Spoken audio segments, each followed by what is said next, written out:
పిల్లలు ఇప్పుడు? ఇవే ఒక 4 నెలల పిల్లలు అన్న. మా దగ్గరకు వచ్చి 4 నెలల పిల్లలు. మీ దగ్గరకు 4 నెలల పిల్లలు. వీటికి మేత గానీ ఏమేమి పెడతారు మీరు?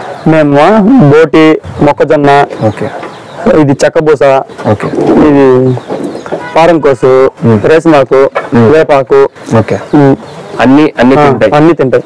ఓకే. ఇప్పుడు ఒక్కోసారి ఈ గొర్రెలకి గనా ఈ కాయలాలు గనా వస్తా ఉంటాయి, మెడిసిన్ ఇస్తామన్నా. మీరే ఇస్తారా లేదా డాక్టర్ ఎవరన్నా? నేనే ఇస్తామన్నా. మీరే ఇస్తాం. ఇప్పుడు ఈ పిల్లలు మీరు సెలెక్ట్ చేస్తారు కదా, సాకేకి మీరు సెలెక్ట్ చేసుకుంటారు, అవుట్లో మీరు ఏమేమి చూసి సెలెక్ట్ చేయగలుగుతారు అని చెప్తారు కొంచెం? అంటే మూతి, కాలు, చెయ్యి, ఓకే, నడుము, దాని మూతి చూసినా తెలిసిపోతుంది. అది జాతి అట్లు అంటే పైన నల్లగా ఉంటుంది, కొమ్ము చిన్న కొమ్ము ఉండేది తీసుకోవాలా, పెద్ద కొమ్ము ఉండేది తీసుకునేదే?